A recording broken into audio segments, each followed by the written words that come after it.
You're listening to The Low and No Show, a podcast that tells the inspiring stories from brands and the founders. My name is Johnny Stevens, the founder of Better Without, the app that helps people discover low and no drinks. I'm sitting down with guests to hear their stories, learn about their products, and the lessons they've learned.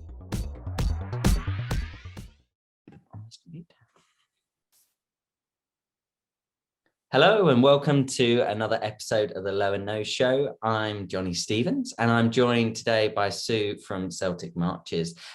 Some of you may know Celtic Marches as producing Holly Go Lightly and also Pulp. So hello, Sue. Hello, Johnny. How are you today? I'm very good, thank you. How are you? Yeah, really well, thanks. Really enjoying the sunshine. Looking forward to lots and lots of summer sales. Oh, I know. Well, cider is the perfect summer drink. Absolutely, absolutely. So tell me a bit more about, so you've got two brands, and tell me a bit more about, obviously, the two brands that you produce the low alcohol option for. Well, Celtic Marches is predominantly producing cider in various formats, keg, bag-in-box, cans and bottles for the UK and the international market, albeit we're a fairly small company, but we do distribute all over the world. Oh, wow. Our products. So I'm quite proud to be able to say that we're even exporting as far afield as countries, for instance, Russia, Chile. Wow. We recently sent some of our low alcohol Holly Go Lightly to Chile. So it's going to be interesting to see what the South Americans think about it, because I have, and perhaps you'll say I should have done the research, I have absolutely no idea about the low alcoholic market in South America. And I asked the question, do you?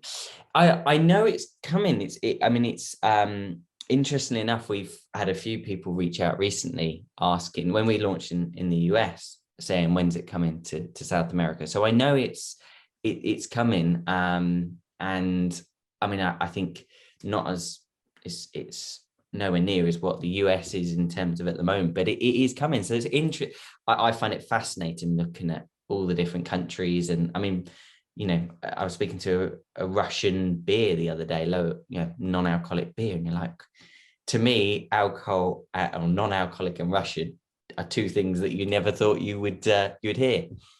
Absolutely. And we supply a wide variety of products into Russia. Excuse my memory here, I'm not sure whether we sent in any of the low alcohol Holly and Pulp to Russia. We've definitely sent it into Chile, and we recently have had inquiries from as far afield as India as well. Wow. And we've sent samples out to India, but at the moment they're stuck in the post office in Mumbai. Oh no. For some reason to do with customs, taxation, I don't know what it is, but for 3 or 4 weeks they have been stuck there in the system, and it's highly frustrating. We've done everything correctly from our end, as we were instructed, but it's just held up in their customs. Hopefully it will be released in the next few weeks. The Indians will taste it, love it, and place an order. Wow. Well, it's a big market, and if you can get over there, it is a big market, and it's interesting. Again, as a country, I've heard that is hugely exploring low and no options as well. So you positioned yourself really well in terms of if you can get international reach, then even better. Yes. Interestingly, we have found, although our sales are excellent with our low alcoholic ciders in bottle, we haven't had much success with it in can. Interesting. I'd be interested to hear any feedback you had possibly on low alcohol cider in cans. Interesting. Yeah, it's I'm trying to think if I've tried any in cans. I'm trying to think. I think most of the ciders I've always tried have been in bottles, because that's really interesting that's the feedback, because a lot of the winemakers are going to cans. Yes, they are. Which is interesting. I wonder why that I wonder why that is the case. I mean, but people have their preferences, don't they? That you know, they are some, you know, especially in the sort of alcohol world, people either love canned beer or canned cider or bottled. I think, you know, that people have quite a strong opinion often on that. Yes, we produced Holly Golightly in can, and we produced it in 330 ml cans. But it just doesn't seem to have grabbed the consumer. They love the bottles, the 500 ml bottles.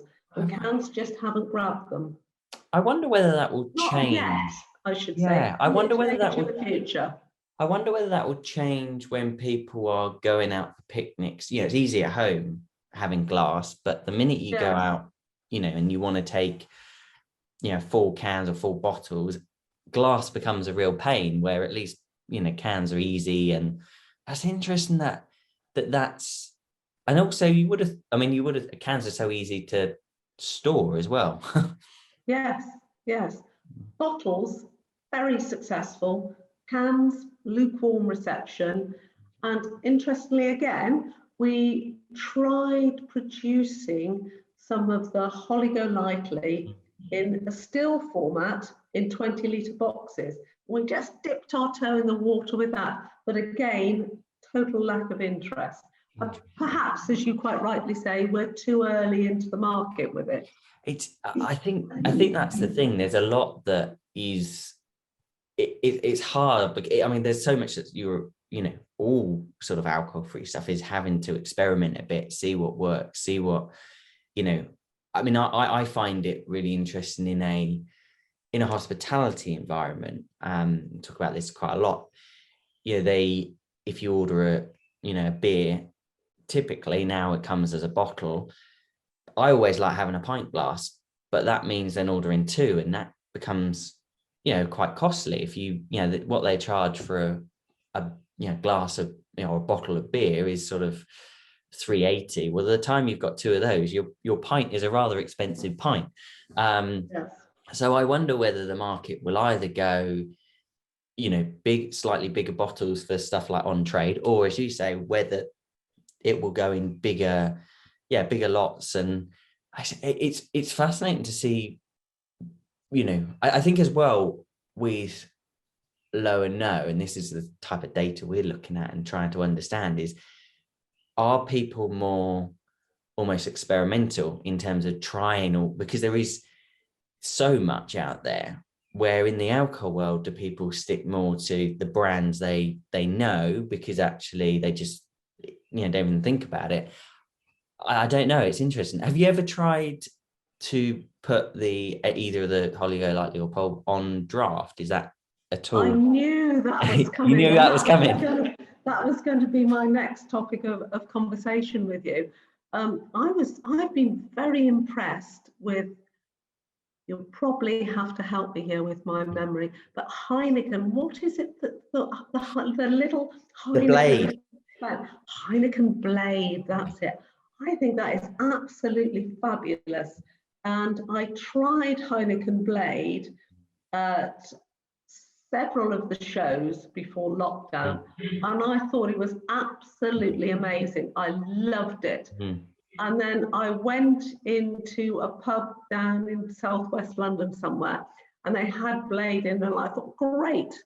And I ordered half a pint of it, and I was just so disappointed with it. It just didn't taste anything like the product that I had tasted when I'd been at the shows. Interesting. So I wonder whether very interesting.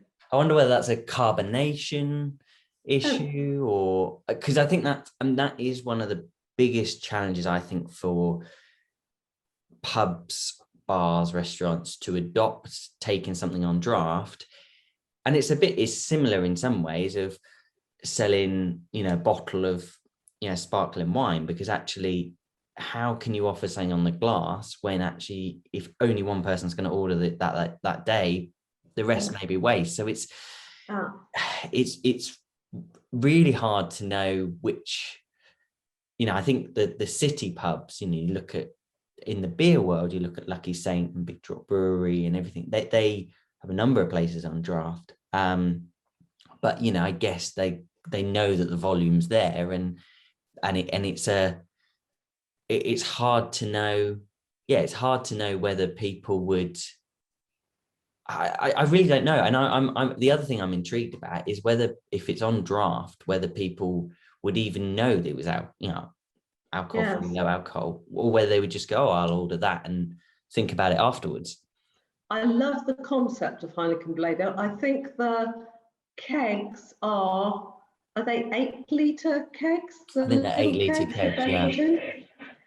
And I really hope that that technology will be available to us in the cider world, because I would love to do some 8-litre little kegs with the dispenser, with Holly Golightly and with Pulp. Yeah. Superb. And that will be the way to getting it going in the on-trade. Yeah. Well, especially if they've already got that technology, actually putting Heineken one day or a couple of days and then switching it to cider, and doing it almost a mix of in between works quite well if they can load up those small kegs. And actually 8 litres, what's that, 16, near 16 pints. It's not that bad. A lot. It's not a lot. And I don't know what the life is on the Heineken kegs. They are what I believe they are one way, 8-litre plastic kegs, like a poly keg, for instance. So life when opened, they should be fine for a good few weeks, I would think, once opened. But I would guess that, can you hear me? I can hear you, we're back. I was saying, I would guess with the Heineken Blade that you wouldn't be able to put an 8-litre keg of someone else's product onto that machine. You wouldn't be able to use it. Whoever wanted to supply their product in would have to supply their own machine in. And I don't know whether that technology for that little 8-litre dispense is widely available. Perhaps it's patented, Heineken, I don't know. I'll have to look, because I think I'll have to check. I won't be quoted on this, but I believe that the Blade machine has the ability to have a number of different brands on as kegs. So I will come back to you on that one. I'll do some digging and interesting, very interesting. Well, if you get to the bottom of it and you find any pubs who want to have an experiment with low alcohol cider in little 8-litre kegs, I'm certainly up for giving it a go. I think that's a must. We need to find somewhere.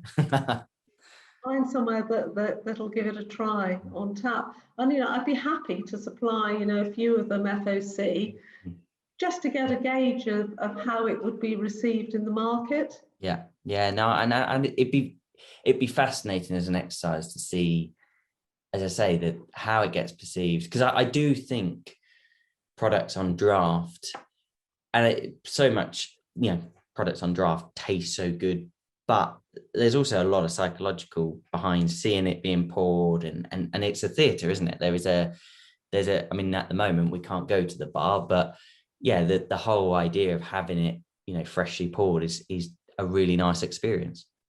Absolutely. And from as going sort of background of you as a brand, how long has it been going, and how, as in total? Oh, interesting. So I have a background in sales, marketing, and PR in the cider industry, and I came out of that, in the corporate sense. I came out of it, let me think now, 17 years ago. Okay. Just thinking, my son is 17 and had 2 boys and brought them up in their early years. My brother was an apple farmer, apple grower, had 200 acres of cider apple fruit. Wow. And we just decided that we were going to give it a go. And we started off making cider in the 20-litre still bag-in boxes for the on-trade. It was a whole new world to me. I mean, I knew about sales, marketing, PR of cider, and I knew a bit about production, because I obviously had to understand the constraints from the perspective of sales. But it was a whole new world. I had to learn how to drive a forklift. I had to learn how to configure a pallet, how to keep that pallet steady. I had to go out and buy a spin table and a shrink wrapping machine for pallets. Yeah. And I can tell you, learning to drive a forklift is very different to learning to drive a car. Yep, I can imagine. I got there in the end with a bit of trial and error, and we produced 2 or 3 different variants of bag-in-box to start with, and away we went. You know, I had to go and source the cardboard. I had to source the labels. I had to find someone to pack it, which I was very lucky. There was a company at the time up the road from us called Global Winery, a very helpful company, and they helped us get going with our business, really. We couldn't have done it without their help and support. And they let us use their laboratory to do some of our mixing of our various cider blends and testing in their laboratory, and they packed for us as well. So they gave us a very kind helping hand on our way. And from there, we looked to move into bottled products, and we got these contract bottled for us, 500ml bottles. Then we went slowly on to kegging, and again, we had the kegging contracted out. And then disaster struck for us. Global Winery were going to go into receivership, and then they were bought by another company. And so we could see looming very fast that our packer, who we relied on so much, was no longer going to be there. What were we going to do? So we made the bold move to start another company. We decided to start a company called Marches Bottling and Packaging. And we started our own packaging company, where we can now bottle, keg, can, and box the 20-litre bag-in-box still cider. So that company, although it's owned by ourselves, does all the contract packing for Celtic Marches. It also does a lot of contract packing for other cider makers, wine makers, cocktail producers.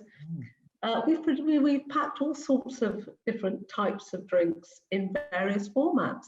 Oh, wow. That's really how, I mean, that's a bit of a very quick. Yeah, wow. But that's how we got going. And yes, we've had our challenges, you know, they keep coming, but I'm a great believer in the old saying, 2 steps back, 3 steps forward. Yeah. You know, everything's okay. Yeah. And everything's coming to life again for us at the moment. Our order book is jam-packed.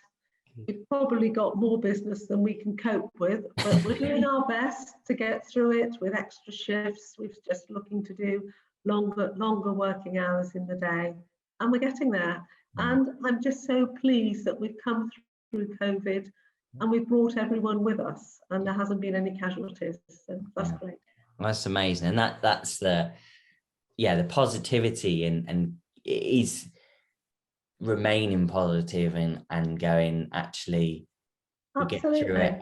And that is the best way. You know, I think you can either, you know, times, I mean, that, you know, the hospitality industry, I think has massively pulled through, you know, in this time and gone, you know, creative, whether that's at home kits or up in delivery or, you know, just to survive. And I think, you know, that it would be so easy for businesses to just go, you know, give up, but actually, you know, to come through it. And as you say, now, you know, actually having a really strong order book and going out there makes it all worth it. Absolutely.